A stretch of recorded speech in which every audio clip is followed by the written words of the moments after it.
Weather Prognosticator Chad Merrill here with a look at the weather forecast through the end of July. Just an update for you. But first of all, have you ever wondered why smoke lingers from fireworks? Well, here's the explanation. First of all, during the day, the sun heats the ground faster than the air aloft.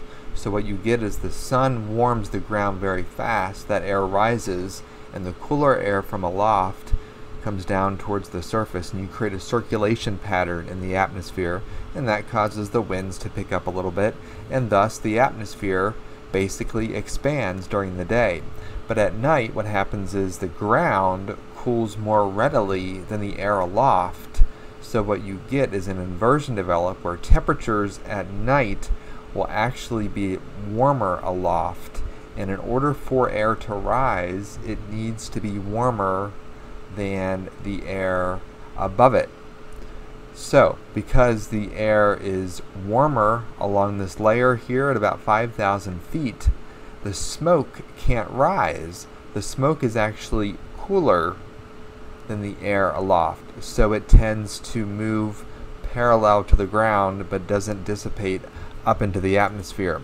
And here's an easy way to explain it using what's called a forecast model skew T diagram. Essentially, this is showing Sterling, Virginia, the evening just before sunset from the 4th of July this past year. And notice this line is the temperature line. As you go up in height, the temperature is decreasing with height, so the atmosphere is pretty expansive during the day. When you get to the overnight period, what happens is the air at the surface, as you go to the left here on this diagram, the temperature decreases, so the air is cooler at the surface but warmer. See how it bows up here at about 5,000 feet, warmer aloft.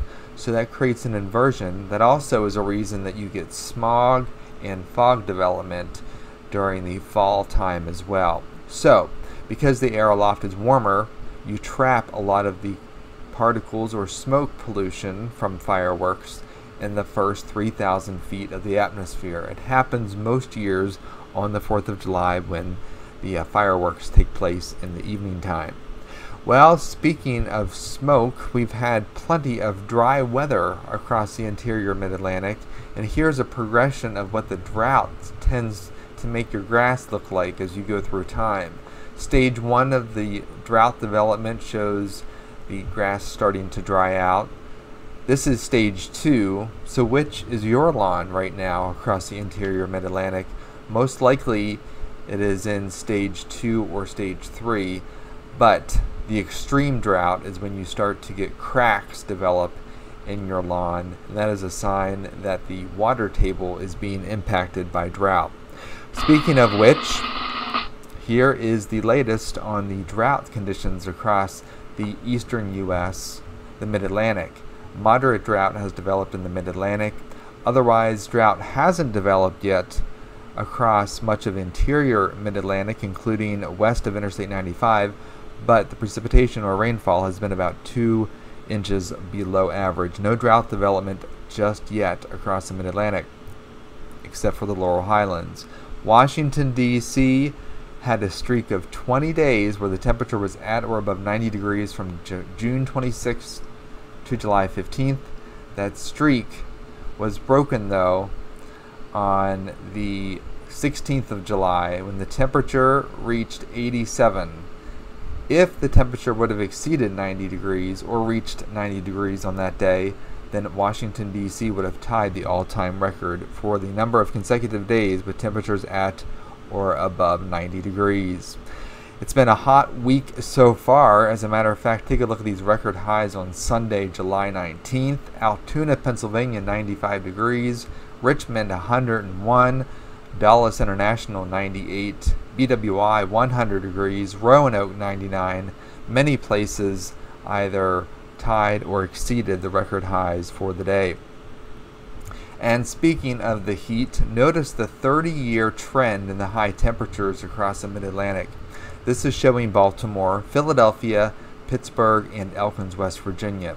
Each city, except for Pittsburgh, has seen an increased trend in high temperatures over the last 30 years. Pittsburgh has actually seen a decrease in the trend in high temperatures slightly over the past 30 years. So this is just an indication of the warming that is occurring even across the Allegheny Mountains, the I-95 corridor, as we go through time.